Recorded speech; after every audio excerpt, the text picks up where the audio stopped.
Hi everybody, Lori here.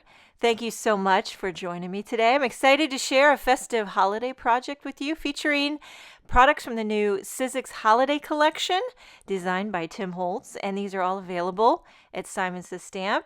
I'm not going to remember the names of all of these fabulous new die sets, but I have a link to where you can purchase them at Simon Says Stamp. This one here's a 3D embossing folder. I do know this one. I'm going to be using it on my project, the layered plaid, and then the bold text Christmas. Here's another embossing folder.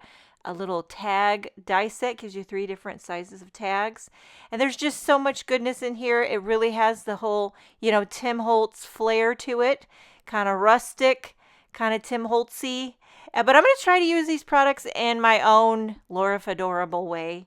I just made that up. Okay, so let's get down to it. Immediately when I saw that plaid, the layered plaid, I was like, I love plaid. Okay, so I knew I wanted to use that one. And by the way, I haven't used a lot of Sizzix Tim Holtz stuff, but can I just say the packaging is amazing. It comes as its own little pouch that you can store it with, and I just find that really handy dandy. Okay, so I have a panel of Hammermill cardstock. I'm going to start blending. I'm going to do 2-tone, a little red, a little green for the holiday. So I'm starting with Candied Apple. That's my go-to red. That's my go-to red, Candied Apple. I just love it. I love the vibe of it. It's very candy, very apple. And now, okay, I'll tell you straight up right from the beginning, my blending is far, far from perfect. But it doesn't really matter because once you die cut this with the plaid, you're not going to see all those imperfections. So I wasn't really trying to be real precise.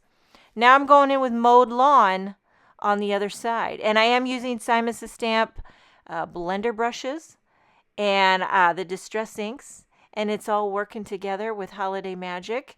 Now there are 2 different plaid dies. One gives you thicker stripes, and then the other one's thinner that you can layer together. Of course, you could use them separately, but this is what it looks like when you die cut it. Now, as you can see, there's lots of little pieces you got to pop out. I'm just using my retractable needle tool, and then I'm going to give it a little more love.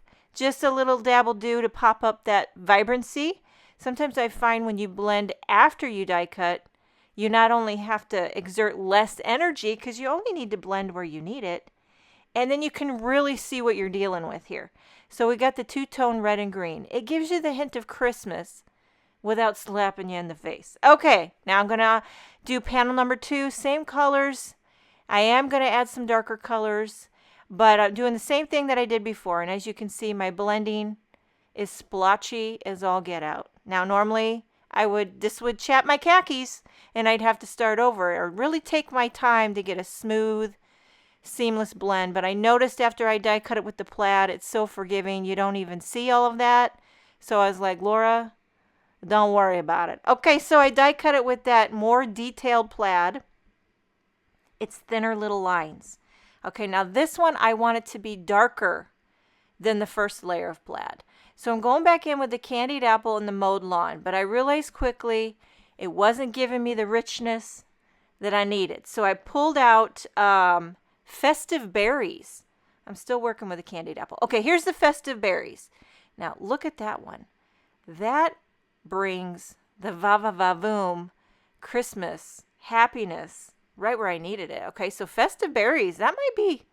Okay, now to amp up the green, I tried a little bit with the Mowed Lawn, but then I pulled out Rustic Wilderness, and that was exactly what I was needing. Okay, so I want to layer these 2 together and see if I got enough contrast.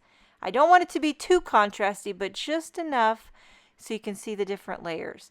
Now I decided to pop up that base plaid layer just to give a little shadow. You could also create this, if you backed it with acetate, you can make a little plaid shaker. And I used some of those, what are they called? Foam adhesive strips by Waffle Flower, which made it so easy peasy. So I pop up that base plaid. You can see it gives a nice shadow on the white card base. And then now for the more detailed plaid layer, I'm just going to use glue. Just a little dab of glue. And I don't put glue on everything. This would probably be a great opportunity to use spray adhesive. But I had the glue handy, so I thought I'll give it a go.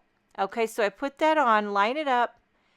This is just delicious right now. No, I put a Misty on top of it, let it sit weighted so it really glued down securely. Okay, so there you have your gorgeous holiday plaid background. Now for a little floral.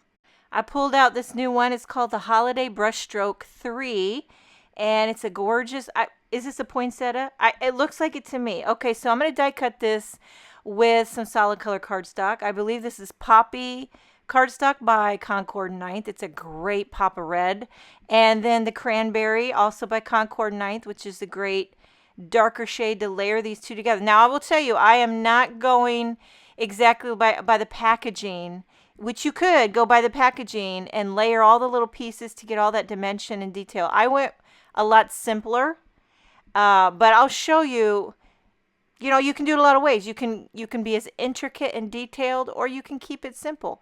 Just live your life is what I'm trying to say. So I did 3 different shades of green for the greenery and pine and all that good stuff. Now I'm layering these poinsettia flowers together. I'm just using Barely Arts glue. I haven't done a video in a while. I'm kind of slacking on my YouTube channel. I do videos for other companies' channels, but for my own personal, I need to kick it in gear is what I do. You know, last month's Stamptember was a doozy. Kept me busy. Sure did. But I'm going to try to get back on track here in October. Kicking it off strong with the old Tim Holtz Sizzix Holiday Collection, and I'm loving it. I got to make another video because I'm dying over the little soldier die set. I think they're called Harvey something, but they look like marching band. It reminds me of my marching band days, and I love it. I'm going to make a card with it. I just gotta. Okay, now for a sentiment, I pulled out the bold text Christmas Thinlits, and I chose just the simple joy. There's a lot of different sentiments you can use. I love this clean, simple, no nonsense font on it, and I did it out of gold metallic. Just a simple joy. I'm going to nestle this right into the poinsettia, and I kind of did something a little funky. Like I tucked the O behind the poinsettia bloom, and then I do the J on top. So you get the over-under effect, which I'm kind of living for, to be honest with you. I mean, to me, it kind of makes the whole thing. And then, of course, I added a few little sparkling clear sequins here and there for a bit of holiday bling. And, okay, so you can see, if you get up close, the poinsettia have all these little detail embossed marks in them. And if you look at the die set packaging, it shows you how you can layer different shades of cardstock to make it very detailed and very dimensional. Or you can go simple like me. Either way, it's a joyful win-win. I hope you enjoyed this video. Make sure and check out the Tim Holtz Sizzix Holiday Collection over at Simon Says Stamp. Thank you so much for joining me. Have a wonderful day, and I will see you next time.